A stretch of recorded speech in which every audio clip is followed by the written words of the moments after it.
Mengajarkan juga kepada kita di manakah ataupun di dalam doa ini punya tempat-tempat yang paling mustajab yang perlu kita faham. Mungkin ada masa kita solat kita tak tanya. Dalam solat kita doa. Sebab daripada solat hajat kita tak tanya. Tapi kalaulah kita katakan kita orang yang memahami agama dengan baik. Setiap permintaan yang kita inginkan ini, setiap permintaan yang kita inginkan ini, kita kena tahu di mana mudahnya Allah Ta'ala bantu. Sebagaimana permintaan kita kepada manusia, kita tak akan pergi masa manusia itu marah. Kita akan pergi masa manusia itu baik. Dan Allah itu maha baik. Akan tetapi Nabi SAW telah menunjukkan jalan doa, jalan bagaimana nak dekatkan diri kita pada Allah yang paling dekat. Sebab itu fahami dengan baik apa yang kita cuba fahamkan pada pagi ini. Nabi SAW apabila berbicara tentang doa di dalam kitab Riyadhus Shalihin, ada bab yang menceritakan tentang tempat-tempat yang mustajab. Sebagaimana hadis daripada Imam Muslim, Nabi SAW bersabda, yang mana hadis ini dengan matanya berbunyi, wa Ibn Abbas radhiyallahu anhu anna Rasulullah sallallahu alaihi wasallam qala fa amma ar-ruku'u fa'azimu fihi rabba azza wa jalla wa amma as-sujudu fajtahidu fi du'ai fa qabilun an yustajaba lakum.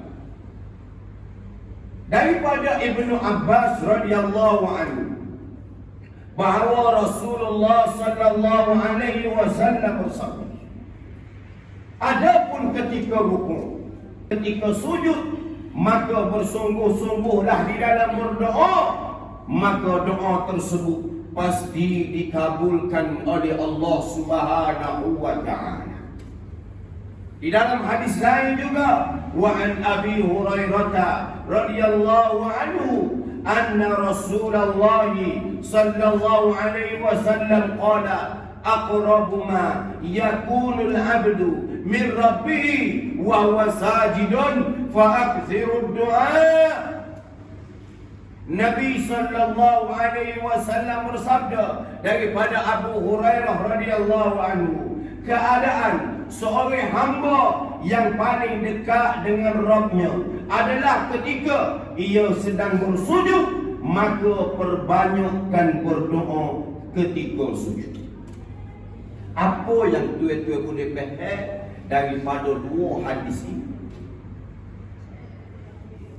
Dua hadis ini menceritakan kepada kita tempat yang paling mustajab doa ini ialah di dalam sujud. Sujud mana? Setiap solat yang kita lakukan. Sebab itu kalau tuan-tuan tanya mana tempat yang afdal, doa bersama tu imam lepas solat, ataupun tuan-tuan sujud yang lama ketika solat, mana lebih afdal? Tidak akan ada tempat yang lebih baik, yang lebih comel kecuali lama ataupun bersujud kepada Allah ketika itu kita berdoa. Cuma apa yang kita perlu faham, mungkin kalau kita semaya dengan tu imam ni dia lorak, maknanya kita katakan banyak doa-doa yang kita nak panjatkan pada Allah ni tak termampu nak buat pada solat fardu. Kerana kita semaya secara berjemaah. Tetapi kalau tuan-tuan nak beramal dengan perbuatan ini, yang mana Nabi kata fa'aksirud du'a fajtahidu, banyaklah, sungguhlah, kerana kena banyak, itu tempat yang paling mustajab. Gunakan solat sunat sebaik mungkin untuk memperbanyakkan doa di dalam solat. Tuan-tuan sujud ketika solat semaya sunat. Maaf kalau muslim, ada satu benda yang tidak dinyatakan di dalam nas, yang mana kalaulah kita sujud ini tuan-tuan, kalaulah nak dilamakan sujud, ke semua sujud, tidak termaktub kepada sujud yang terakhir, ke semua sujud. Ketika ini apa yang kita cuba panjatkan, mungkin tuan-tuan nak sembahyang 4 rakaat. Nabi SAW apabila dia solat malam, 60 ayat Al-Quran, itulah nilai sujud Nabi pada satu sujud. Sebab itu kalau kita nak sujud, pelamukan pada ketika nak berdoa, pelamukan pada ketika sujud. Masa ni kita ada hajat, ada nak minta Allah Ta'ala ampunkan dosa, ada nak minta Allah Ta'ala mudahkan urusan kita, ada Allah Ta'ala nak kita nak supaya Allah Ta'ala mudah urusan anak kita. Kita sakit kecil mani kau, nak minta Allah Ta'ala hilangkan. Pada masa ni guna sebaik mungkin, guna sebaik mungkin. Sebab itu kalaulah ditanya tempat yang paling mustajab untuk berdoa, sujud. Semasa kita mendirikan solat tahajud, solat sunat rawatib, solat duha dan sebagainya, pada ketika itu sujud biar lama, kerana itu merupakan tempat yang paling dekat kita dengan Allah Subhanahu. Cuma berlaku dalam masyarakat kita, iaitu di dalam pengamalan kita ni kurang untuk beramal dengan doa-doa yang diajarkan oleh Nabi dan Al-Quran. Ini lemah. Sebab itu tuan-tuan, kalaulah tuan-tuan tanya manakah doa, mungkin permintaan kita itu baik, pada akal kita baik, mungkin kita ada hajat, kota hajat nak bini dan sebagainya, baik. Tapi kalau ditanya doa ni, kalau nak lafaz, doa ni kalaulah kita nak lafaz, doa manakah yang paling baik? Sebab itu Al-Imam Ibnul Taimiyah rahimahullah ta'ala mengatakan kepada kita, berdoalah dengan doa-doa yang maksud daripada Al-Quran dan hadis. Kerana kadang-kadang kita tidak tahu doa yang kita baca itu mungkin ada perkara-perkara yang makruh. Doa yang kita baca itu mungkin ada perkara-perkara yang haram. Mungkin doa yang kita baca itu ada perkara-perkara yang kufur, syirik. Sebab itu doa ini satu ibadah yang perlu dipelajari dengannya melalui petunjuk Nabi sallallahu alaihi wasallam. Hadirin hadirat muslimin muslimat yang dirahmati Allah Subhanahu wa taala. Di dalam Al-Quran dan hadis terlalu banyak doa yang Nabi sallallahu alaihi wasallam ajarkan kepada kita. Kalau kita katakan nak baca di dalam sujud, betul nak baca di dalam sujud, ini satu perbincangan. Tempat yang paling dekat kita dengan Allah ialah di dalam sujud. Maka akan timbul persoalan, ustaz, doa manakah yang nak baca? Walidayya warhamhuma kama rabbayani shaghira. Doa kedua ibu bapa. Rabbana atina fid dunya hasanah wa fil akhirati hasanah wa qina adzabannar. Ini doa. Anas kata Nabi tak pernah tinggal. Nabi tidak seumur hidup baginda tidak pernah meninggalkan perkataan Rabbana atina fid dunya hasanah. Hatta di dalam hadis kita ada banyak doa yang maksud.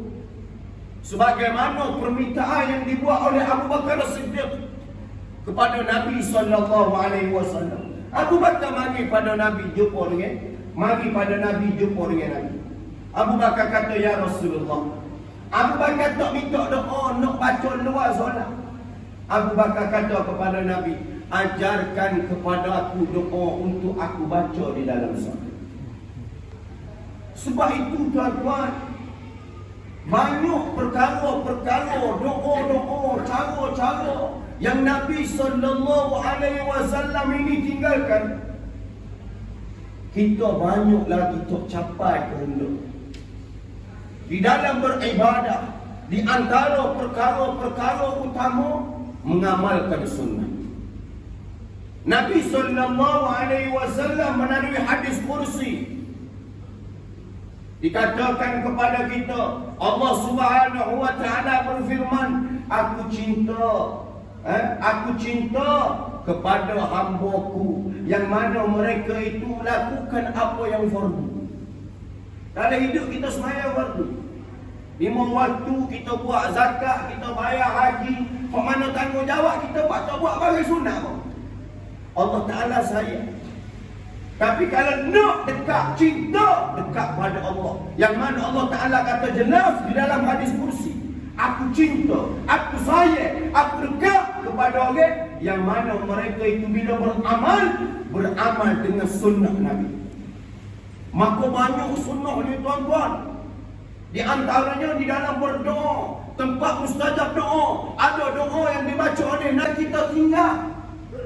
Maka perkara ini kita bawa ni awak mari kita balik belajar. Sebab itu bila Abu Bakar dengan level dia, Abu Bakar ni tak ada lah orang level paling tinggi. Selepas daripada Nabi ni dia level paling tinggi sahabat. Mari pada Nabi dalam keadaan yang hamba, ya Rasulullah, aku ni nak doa, aku nak baca dalam sembahyang. Agak-agaklah tuan-tuan, kalau kita duduk dengan orang besar nak minta pada doa, dah. Mari jumpa orang besar, dia mau nak pergi hari tu, okey tak ada kau piti-piti nak pakai. Hak tu dulu. Tapi sahabat level tinggi pergi jumpa Nabi, aku nak doa. Mereka fikir bagaimana nak hidup di akhirat. Nabi ajar kepada Abu Bakar, Allahumma inni zalamtu nafsi zulman katsira wa la yaghfiru dhunuba illa anta faghfir li maghfiratan min indik warhamni wa antal ghafurur rahim. Allahumma inni zalamtu nafsi zulman katsira. Ini kalau tuan-tuan tengok makna-makna doa ataupun perjalanan doa yang diminta melalui Al-Quran dan hadis, perkataannya sangat comel. Sangat menunjukkan keabdian diri kita, kelemahan diri kita di hadapan Allah. Sebab tu dalam doa mana ada orang mangkuk doa ni. Nah, kita nak minta apa-apa dengan manusia ni, tak ada kita tinggal mangkuk. Mari pergi 50 ya, tapi kalau ada doa nak pergi dalam. Tak ni, orang tak boleh. Tapi kita, bila kita pergi ke orang, kita kata mari pergi 50 ya, anak kahwin, nak sekolah, tak ada pergi. Orang pergi Islam. Dengan manusia pun kita minta habis meniti air mata, kita nak apa-apa. Apatah lagi dengan Allah. Abu Bakar baca, Allahumma inni zalamtu nafsi zulman katsira. Ya Allah, aku ni banyak zalim pada diri aku.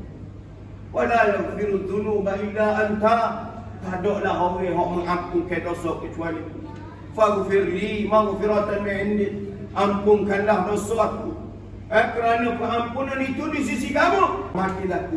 Antal ghafurur rahim. Engkau maha pengampun lagi maha penyayang.